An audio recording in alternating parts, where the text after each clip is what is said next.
we first worked, and that got wet. That Oh got wet. no. I don't think that was wet the last time I was here. Something must have happened. I don't know, but I'm putting it back in there. I'll put that in page protector and put it in the book. I gotta get another scrapbook. Yeah. I gotta put that on my shopping list. Alright. More pictures. Oh yeah.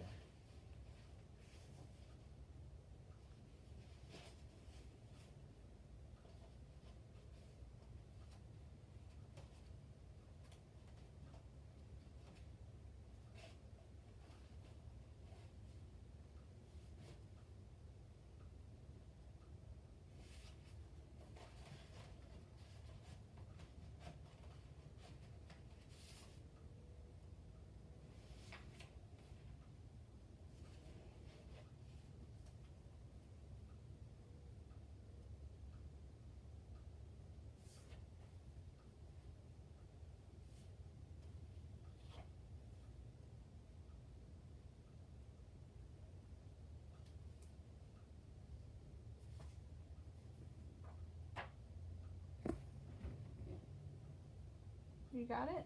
Yeah.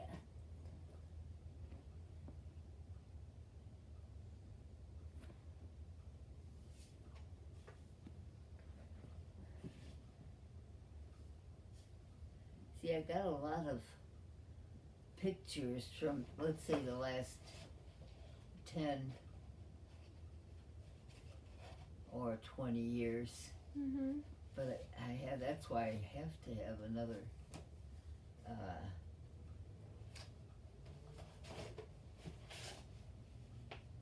book. Although I could use one of these things. That goes here. Okay.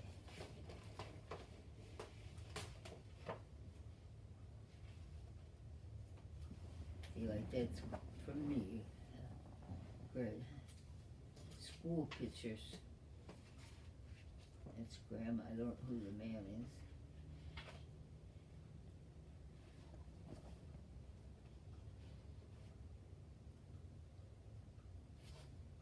Yeah, I don't know who those are.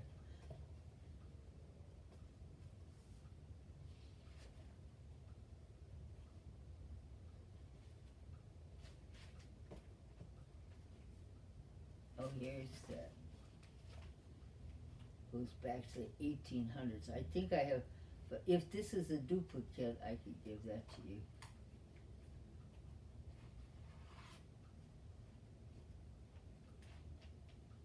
I have to look that up when I get into that book.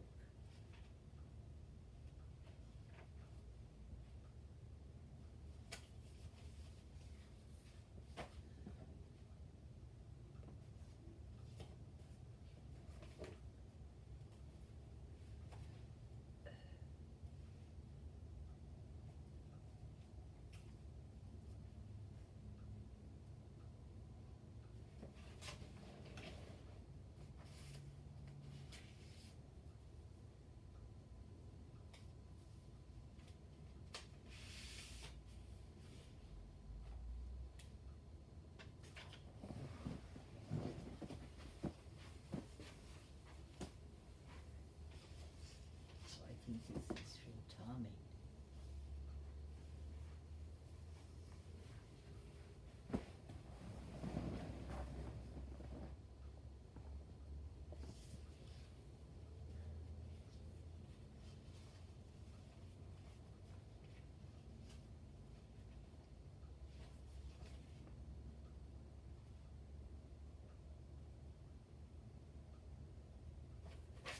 That is what that is.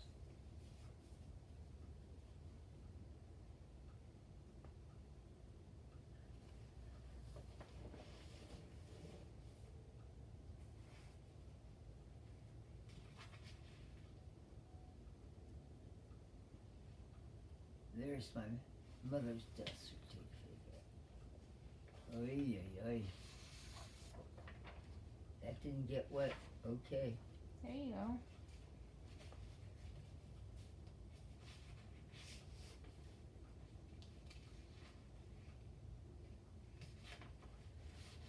When anybody dies, you have to tell the funeral home that you need so many copies because everybody wants one.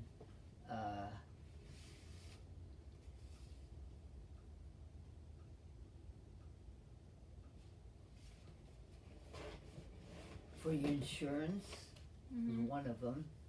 I can't think of all the people that wanted one, that have to have one actually.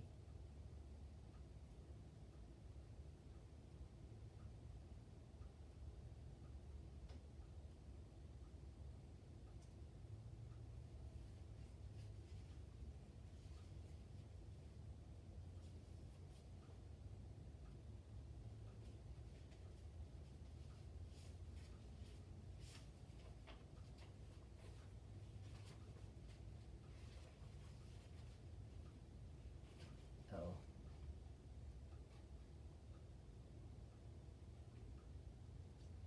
And never trust your relatives. Why? But Elizabeth Kleinfelter, my grandfather's sister, she died in the 70s, and she had a personal estate of $55,000, and a real estate was worth $25,000. Wow. And it names all the heirs. And this money, I don't think it's written down here, but this money was divided among these people. And these people, all the mayors and Helen Foster, were supposed to get part of this $75,000, which they were entitled to. But Elizabeth, Catherine, she's my godmother. And Rod, he's a cousin. They asked, could they put off splitting the money because they needed it for some reason or other, which must have been sounded good, because all those people let those other two keep the money with repayment coming. They never paid her. That's ridiculous. Yeah. But nobody knows that. I'm probably the only one that knows it now. Most of those people are dead.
This is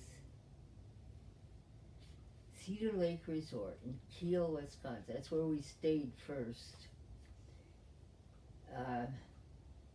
When we moved to Wisconsin, it was supposed to just be temporary. So Grandpa rented a mobile home in Sheboygan, and they brought it out to this lake. And so we lived there. There's a lake there, and there's this all bedrooms up here.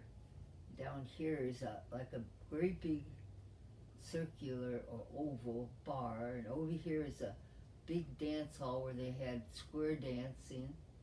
Over there is a kitchen. Underneath here, you could drive in from the side down to the bottom floor, and they had fish tanks, bait shop. Okay. All right.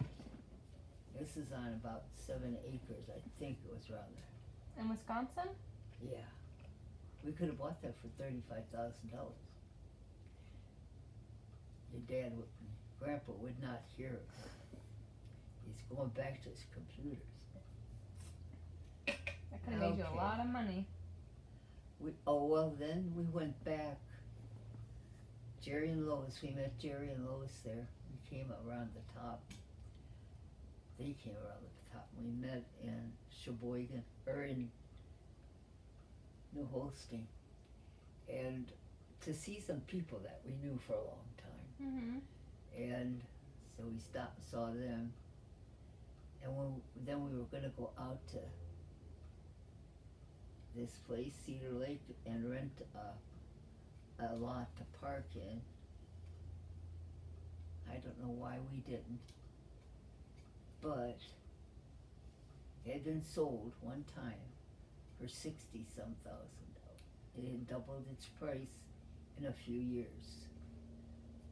And oh God, Boxcar Willie was supposed to be there. That's my favorite guy. And he was going to be there that night. But as it turned out, that was the night that he was put into the Hillbilly Hall of Fame, so he didn't show. But I can understand why. But it didn't make me happy. But, so we stayed at a different campgrounds, but I don't remember why. But you know, you walk out here, down here is a beach. You can rent boats. You could bring your own boat there. You could drive on the lake when it's frozen. It would freeze that solid? Hmm? It would have that big of a layer of freeze in Wisconsin? Oh yeah. Oh yeah. Lake Okeechobee. No, not Lake Okeechobee. That's down here. The big lake. Lake Michigan? No. Not that big. It's over to the center of, not the center, but more to the center, right below Green Bay. Lake Superior? They have a lake there. It's a pretty big lake. God, why can't I remember? It's Okeechobee reminds me of it, but it's Lake Ontonagon. No, that's that. I'll think of it. But in the winter time, they put little houses up out there. Really? Yeah, and they make a hole, and they fish. That's Chud Taylor. He owned a bar in New Holstein. He'd go out there. You could always tell Chud's little shack because he always had bottles and bottles empty outside. But they would fish. They have those big fish that have caviar. I don't know what type it is, but I think I know what you're talking about. Really big. Yeah. 6-7 feet. They catch them. They would catch 6-7 feet fish? Yeah. Oh. Through that little hole. I have never figured that out. But they did. And there'd be 30 or 40 of those little houses in little groups around the lake. Wow. And then as the spring comes, when you drive on the lake, they got some little boards going across because where the ice comes here, the land comes here, there's open water. And you drive over those boards and the water goes goosh up a big, oh God. But in the winter, after Christmas, they take all the Christmas trees and they line them up across from St. Anne's to Fond du Lac, which is at the bottom of the lake. Mm-hmm. And they make a highway out of it. It is a numbered highway. Oh, wow. And they plow it. But then it gets towards the spring, you gotta get your boat off, your house off of there. Yeah. So that everybody's trying to stretch it, always somebody goes down, always. But you gotta get it out of the water. That, I love, and St. Anne's, they have the best steakhouse in the world. The best in the world. Yeah? I say that with no hesitation. Old Ziggy, he used to own that. He's a very large man. Mm-hmm. And he only served cow, not range steaks or raised for steak. He only used cow. But he marinated in some damn thing. I don't know what. We take Sue and Helen with us. Johnny wasn't born yet. And you could sit at the bar. Well, you could always take your children with you. In a bar? Yep. And they had always had Shirley Temple and Roy Rogers drinks for the kids. And we go there to eat. And they have just your regular sirloins and all, but they got a sirloin for two. And our friend from Detroit came to visit us with his family. He rented a little trailer, and so we took him out there because he loves steak. So he said he was gonna get him a sirloin for two. I said, I know you haven't seen it yet, but they're extremely large. Oh no, I could eat a sirloin for two any day. So bring it out, and the damn platter's that big. Oh. It's like a roast. And he ate it. Wow.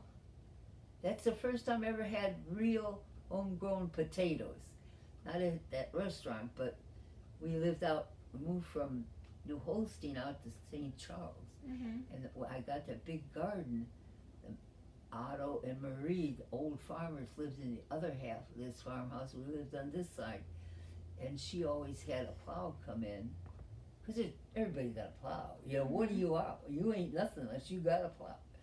So she'd have them come and plow the one side, but then she made the whole thing this time, and I could use that side. I want to tell you that stuff grew up. It had been the yard for the barn at one time. Oh. So the soil was so rich. And it's rich there to begin with. I even grew Brussels sprouts. That sounds hard to grow. Not hard at all. You put the seed in and they come right up. Beans. We grew lots of beans. Enough that Marie could come and fill a bag up, take it with her daughter's house. Wow. What else did I planted so many things there. A lot of things. And then you go across my garden. Mm-hmm. There's a house next door. I never did meet those people, but up a little on the hill, that was an old cow farmer. He milked his cows. He would come down. He'd come and see Otto. He'd say, "Come down." He'd walk behind my corn. I had corn grow, Mm-hmm. and then he'd go see Otto, and then go back. And then I planted onions back there, but he carefully stepped on every one of them. But I didn't care. There was so much growing, I couldn't use it anyway. But Marie grew her own potatoes. And when Chuck and Jean were there, this guy that likes steak so much, Mm-hmm. I went to a little butcher shop. A butcher shop is a butcher shop there. You can bring your deer in there, and they'll clean it, skin it, and I went in there one day, and there's this hunk of meat laying on his chopping block. I said, "What in God's name is that?" He said, "It's a deer that they didn't bleed. You got to bleed. You got to hang him in a tree, cut the throat, and let the blood out. Mm-hmm. Otherwise, it turns like barbecue sauce all over the meat." Oh, wow. And the guy wanted to clean it, and so he did. But I said, "I'm having special company, and they really like steak. I want a really good steak." "Oh, I got just the thing." He goes in his cooler, comes back. He comes out with this white piece of meat. He had been aging it. Aged meat, I guess. I didn't buy it. Did not look like something Chuck would eat. I guess it's really, really good. It was very expensive too. Yeah. But yeah, you'd go in there. Sometimes they have a bear skin laying in the corner. Oh, wow. He'd butcher the bears. Did he sell the skin? And the man probably took it himself. Yeah. The thing is, when you live up there, October the first snow comes and everybody takes off, goes Mhm. hunting. And you usually at that time you were entitled to one bear. And I don't know what their law was about the deer, but and then they bring it home, they hang it up in the tree, in their house, around their house. So we live on a highway, right? Chud's Bar is right on the corner of that highway, plus a pretty busy side street near the train depot. Somebody stole the bear out of the tree. Yep. But What do you do with a bear in a tree? Is it to ward off other bears, or? no, you're letting it age. You gotta have it there, cut there, so it bleeds, and then they let it age. It's got to age, so you don't just. Well, I suppose you do if you were hunting for meat right now, but Mm-hmm. From my understanding, which isn't great about killing animals, but you have to let them age because Ernie and Jerry Paffy and Grandpa, they went hunting, right? Now, Ernie, he was the head of the electric company for that area. Mm-hmm. So he knew all the farmers. And then the thing is, if you hunt on their problem, you got to give back. You know, you give a little, you take a little. Yeah. So he made arrangements with this one farmer, and they were out there, and all that. Ernie's wife, Teresa, she don't mess up the tongue. I want to pickle the tongue. Okay, because they go for a headshot, you know. Mm-hmm. So there's a small rise. There's no mountains up there. There's just roll. Mm-hmm. And there's Ernie's on one side, Jerry's on this side, and Grandpa's on this side. Well, Jerry could see the deer with his head down grazing, just he doesn't know they're there. So he tries to get Ernie's attention. Ernie went over there, shot him, never even ran a step. No, that's the good one because it don't start pumping adrenaline and it don't get that taste. So they brought it home and he hung it in his garage for a week or so. He gutted it out and you age your meat. And that explains a lot of things. Other things like the stories about China where the white men are coming in and of course they're used to the way people cook in Europe, which they aged everything, Right. which means it can get the smell pretty right. Yeah. So they would be hanging their chickens and stuff out to age, and all the Chinese people they think it stinks. Yeah, that explains why they have to age it, and somehow it gets hard, and then as it ages, everything relaxes, and so that's why they did that. But even the barber, day hunting started. You go past his shop, there's looks like a deer sitting in his barber with the apron around him. He's gone hunting. Yeah, they hunted a lot there. We went to Sparrenviertel, which is roasted pig, a whole pig. That wasn't too bad. Then we went to one where they roasted coon, What's coon? raccoon. Oh, okay. You can eat them, but you got to be careful the way you clean them, because in their back legs there's some kind of a gland. If you puncture that whole meat piece, you could smell that as we walked up. I couldn't eat that. It just had a real heavy smell. And then one morning we get up, can't hardly open the door. I don't know where all the campers come from. They were there for the barn dance. Everybody, I guess they have certain places they stop on a route, and they used that big side hall for a barn dance then. Then we had the gypsies. That was an experience. I got to say that. There, across the road from us was a sandy, flat area, and a big sand dune behind that. And we went, I don't know, I went someplace, when I come there they all are. They have one trailer, probably about as long as this room. And there's many women with the long skirts and the earrings, all, lots of naked kids running around. And the men went to pick peas, the June peas. When they come home at night, they pull out the stereo from the trailer, they cook outside, they all have a good time. Where do they sleep? In the trucks. Yep. Wow. Yep, they did. And then years later, a few years later, we're living in Chicago. And the king of the gypsies was in the hospital in Chicago, Oh my. dying. And all the gypsies were gathering up. And they were outside the hospital. And I see one of those men that were in the truck. He was the next king of the gypsies. Oh. So I tell him Lois, went to see Lois. She lived in town. And I said, the gypsies are parked there. Oh, you can't live there? I said, well, she wanted to see where we lived. So I took her out there. She said, they're going to take your kids. That was the old stories, that the gypsies stole the children. Oh my goodness. And I don't know if it's true. I don't think it's true. Well, it could have been. They could sell them to somebody. Mm-hmm. They could raise them as their own. Who knows? Yeah. But they, by the time she left, when she left, I put a big chair in front of the door.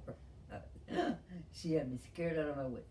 But nobody ever bothered us. No? One time, a lady came over. She knew I was going to town, and she asked me to pick up some meat for her, which I did do. But that's the only time I ever talked to them. Except the men were always in the bar. And then they had the red-bone hounds.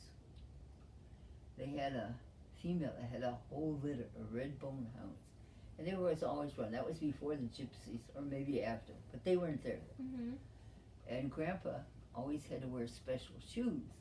And they were he'd always take them off on the step because there's so much sand around there. Mm-hmm. Comes in the house. The next morning he goes out for his shoes. One of them gone. And these are terribly expensive shoes. So, but he had another spare pair. So we came home, went up to the bar. He asked the bartender, anybody seen a shoe around here? He said, yeah, it's right up there on the jukebox. The dogs brought it home. Oh my goodness. But they also were dragging around the front end of a fawn. Mm-hmm. Just the front legs and the head and stuff. They were probably out in the woods. Somebody illegally killed it, took the rear end, which is the best part, and the dogs took the rest.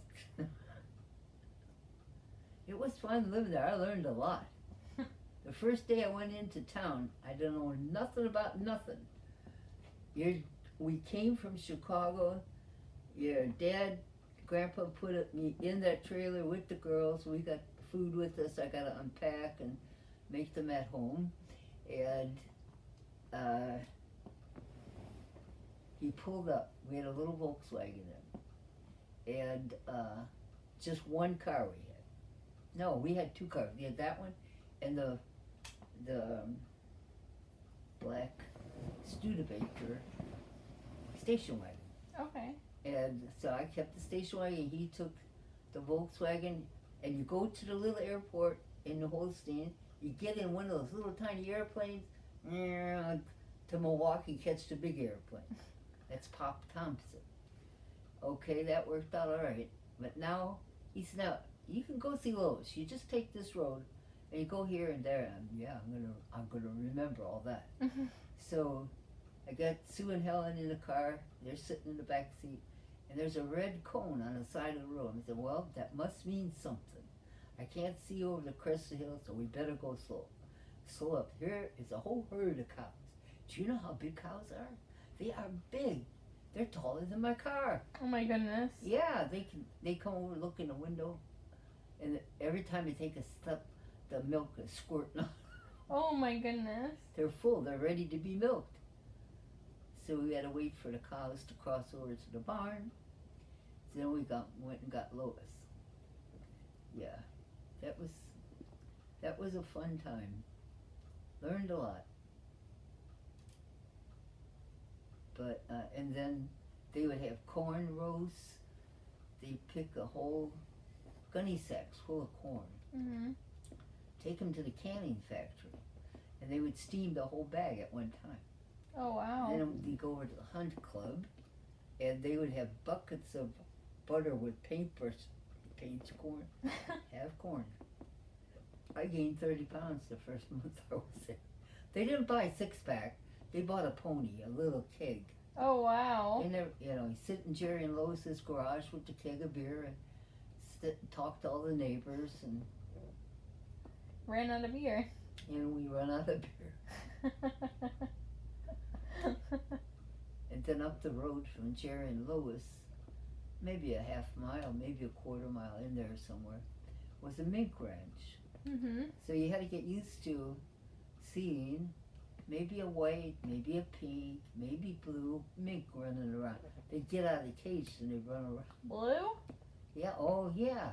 Oh yeah. At the bank we banked at, Mm-hmm. they had a big wheel of mink skins that go from black all the way through all the rainbow to white. Oh wow. But they feed mink fish. So if the wind is in the wrong direction, it stinks. I can see that. Oh. Yeah. And,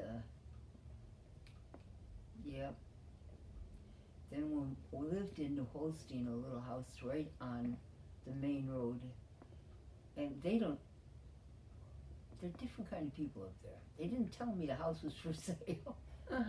So one day a realtor shows up with somebody to look at it for a beauty parlor, which it would have been perfect for, because it's right on the main road, next to a little grocery store.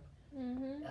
So they wanted to look at it. So then I said, I can't be showing this house. I didn't know nothing about real estate back then. Right.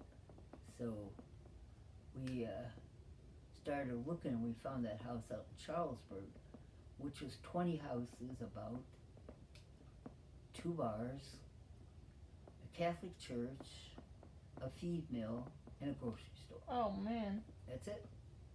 No gas station? I don't recall one, no. Wow. And in order to get from New Holstein to Charlesburg, you go down this road, right at that corner.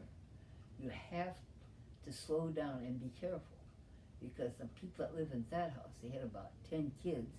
That's small family, because they have them all working on the farm. But they had a cow that was their cow, Mm-hmm. and it would sit there and stand in that little field, and then all of a sudden he would jump over the fence and stand in the middle of the road. Oh my Wait goodness. for the bus, for the kids to come up. Like a little dog. Yeah, they do get like dogs, yep. Yeah. And Mrs. Berg, who was a very tiny little lady, she grew cucumbers. Actually, her grandchildren are supposed to be growing these. They're going to pay the rent. Mr. Berg sitting on the front porch, and I said, "Where's Mrs. Berg?" "Oh, she's out weeding the field. Those damn kids, they want to grow cucumbers, but they don't come out and do nothing." So I went back there. Sure enough, there she is, that little lady, hoeing the pickle. And I grew pickles too. Those must taste really good. Hmm? Pickles? Homemade pickles? Yeah, I don't think I made pickles there. I made it later. I didn't get I don't think I canned anything there. I don't think so. We cooked everything I grew. I don't think I didn't really start canning.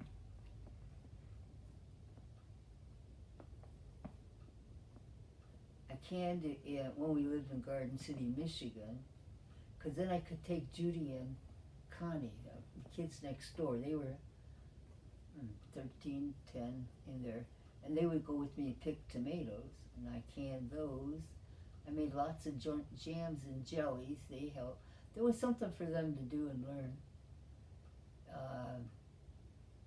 I canned there a lot. And then we moved to Wisconsin. And I don't think, never no time for canning. There was so much to do there. I mean, you'd think it's just a sleepy old farming place, but it's not. There's lots of things to do. I'm trying to think of the name of that fish the caviar comes from. I saw one stuffed in a bar. That damn thing was longer than I was tall. It had to be 6 feet. I'm gonna find out.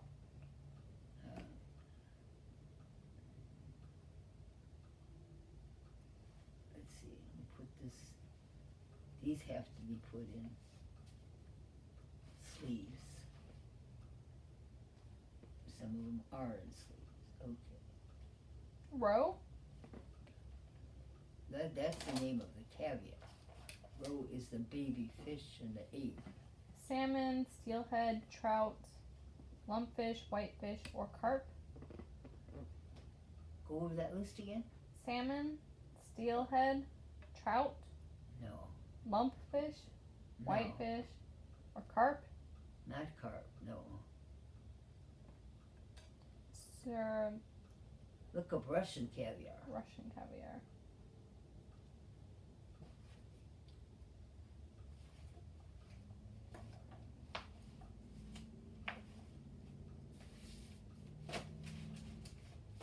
Sturgeon? Sturgeon. That's what they had.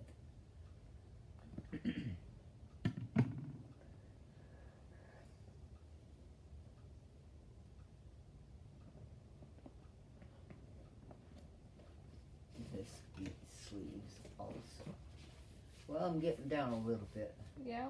This could take years, you know. I already have put years in here, but I think I got a couple more years to go.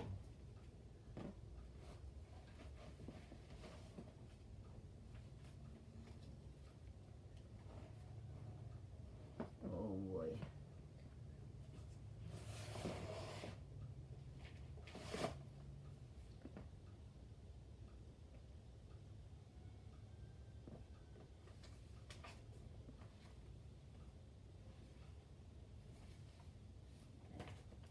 That's garbage.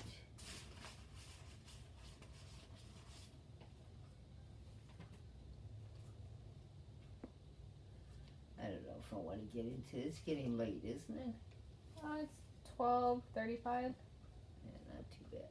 Do you want anything to eat or anything? Not right this minute, no.